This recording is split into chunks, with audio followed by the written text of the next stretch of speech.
Hi there, I'm Mama Robin. If you're new to the channel, I am fairly new to YouTube. I've been on here a little bit on and off, and if you're familiar with me, you know that I usually do paranormal, but I have been working on a series called My 11 Years with a Psychopath. The first thing I want to do is disclaimer. I am not a doctor of any means. I'm not a medical doctor. I'm not a psychiatrist. I am not a medical professional of any kind. So when I use the word psychopath, I could be using the term a little bit loosely. And I also want to add, if you have any problems, or if you know anybody has problems, please seek help. It's nothing to be laughed at, and I'm not making light. But I did spend 11 years with somebody that I believe falls into the category of psychopath. I've done some research, which is what led me to this, and I actually found something from a mental health clinic called 20 Signs of a Psychopath.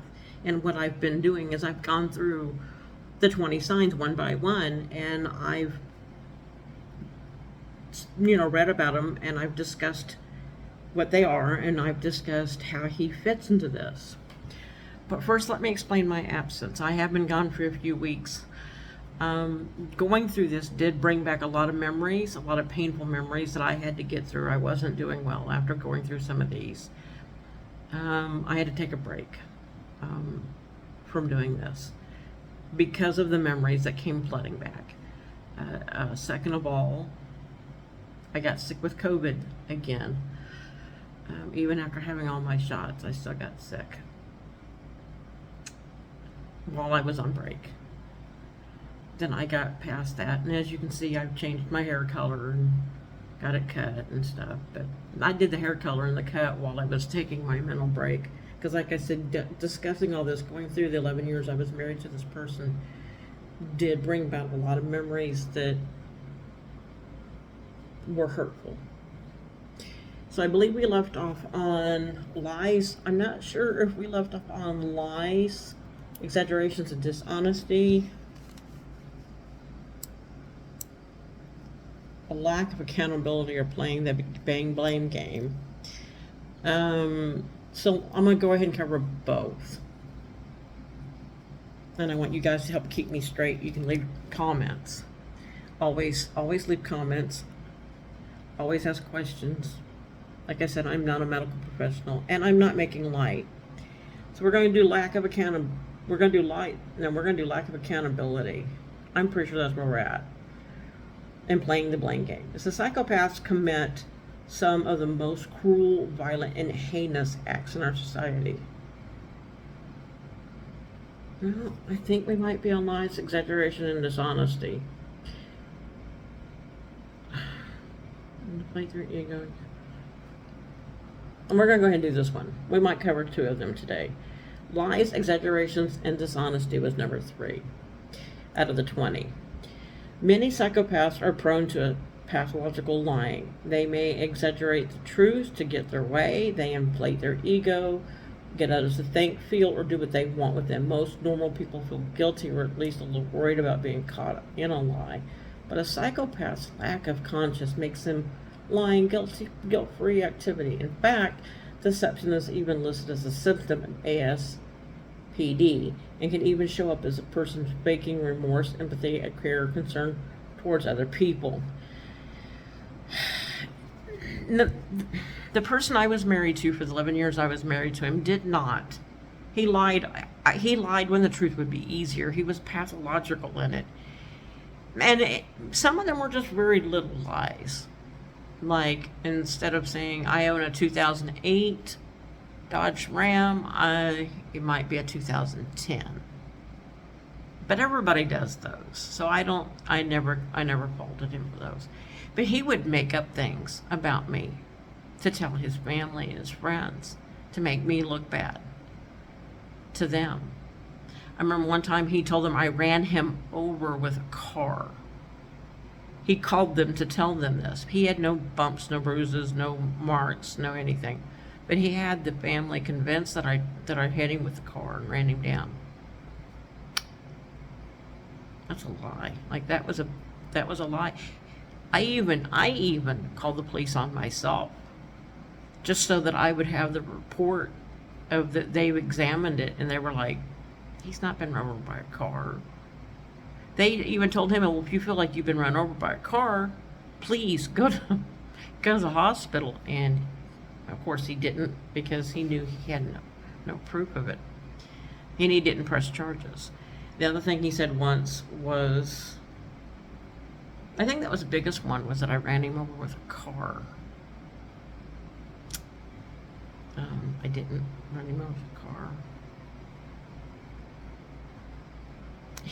His lies and exaggerations and his dishonesty was usually to friends and family, trying to make me look bad, trying to make me look like I was the bad guy and he was the innocent person, and he was never the innocent person.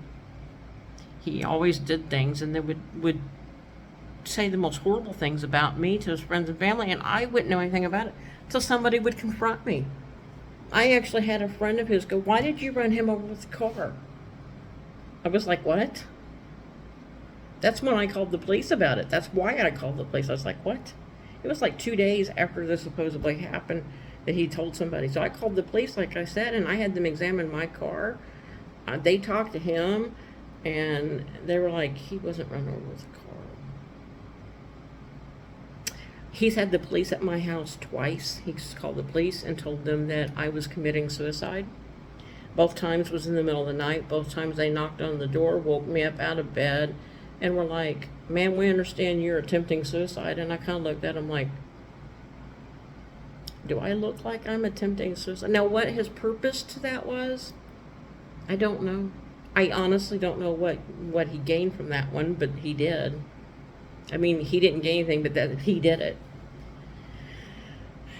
There's just some examples of lies, just flat out lies. He always made me question myself. He always made me question my sanity.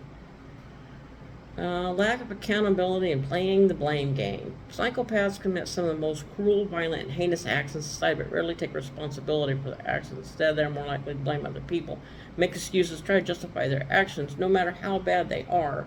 The sign of a psychopath is indicative in their lack of morals, conscience, and empathy, meaning that they do not have the same sense of right and wrong that most people do. He never thinks he's wrong. He never thinks he's wrong. He always thinks there's another reason why something went wrong. Anytime something goes wrong in his life, anytime, does not matter. Anytime something went wrong in his life, it was anybody else's fault but his own. Never took accountability for anything. If he wasn't making enough money on the job, it wasn't his fault. He was doing the work, they just weren't paying him fair. If he wasn't working enough, it wasn't his fault. He just can't find work. If he spent too much money at the bar and didn't have enough money to pay his bills, he'd call his parents and ask for help. Well, I'm just not making any money right now, or I wouldn't need this, but so-and-so promised they would give me money or loan me money or do something for me, and then it fell through.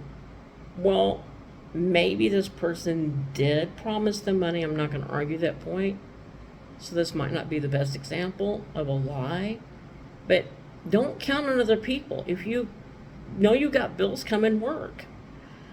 Don't wait for that person to give you money. And then, of course, his parents would give him money because he'd put the blame on somebody else. He's never responsible for anything. He never has a responsible nothing. Nothing he does, absolutely nothing wrong. If he can't make his bills, or he gets fired from a job, or something goes wrong, it's never his fault. It's always anybody's fault. Anybody but his. It was always everybody's fault. If he had a way to pin it on me, even in the slightest, if he had a way to pin it on me, he pinned it on me. If he didn't have a way to pin it on me, then he would pin it on somebody else, but it was never his fault. That was constant with him. That is a constant with him.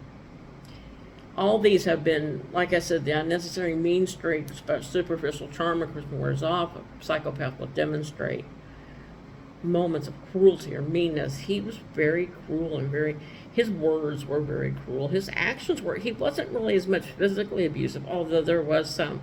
He wasn't as much physically abusive as he was mentally, verbally, psychologically abusive. Always gaslighting, always making me question myself, always made me wonder if I'm like, wait a minute, am I going crazy? Is this happening? Did those moments where you're like, wait a minute. I know things didn't happen that way. So yeah, he never, ever took blame for anything. Nothing was ever his fault. And sometimes in the middle of a fight, I would stop and say, look, I'll tell you what, even if I didn't think I was wrong, I'd be like, look, let me tell you what, let's do this. I will take half the blame. If you will take the other half of the blame, I will take half of the blame. Because a failing relationship is not just one person's fault. It's always both people's fault. So I voluntarily will take half the blame, but you have to stand up and take the other half. And he'd be like, nope, I'm not taking half the blame. I'm not doing it. Didn't matter what it was. He never took the blame. If he could pin it on me, he pinned it on me. If he could pin it on my kids, he pinned it on my kids. If he pinned it on his own kids, he pinned it on his boss. He pinned it on his landlord. He pinned it on everybody. This man never takes responsibility for anything. So far, out of 20 of them, we've covered 4. He has 4.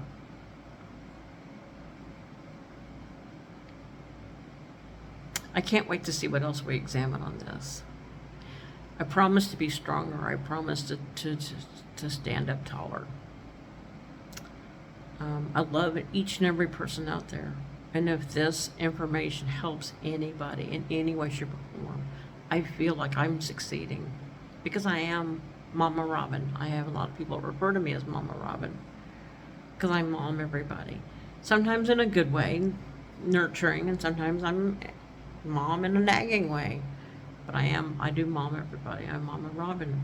And I want to do this to help people. I'm not making light of this situation. If you know somebody that needs help, please, by all means, make sure they get the help that they need. Please. It's very important. Very, very important that they get help. If you know somebody that, because like I said, I'm not a medical professional of any way, shape, or form, any kind. I'm not a counselor. I'm not a therapist. I'm just reading off my laptop on an article called Choosing Therapy, and it's from a mental health place. I'm literally reading from my laptop. See? I'm reading from my laptop. See? Yep. So anyway, if you know somebody that needs help, please make sure they get it. And here's one thing, suicide hotline is 1-800-273-8255. So y'all take care out there.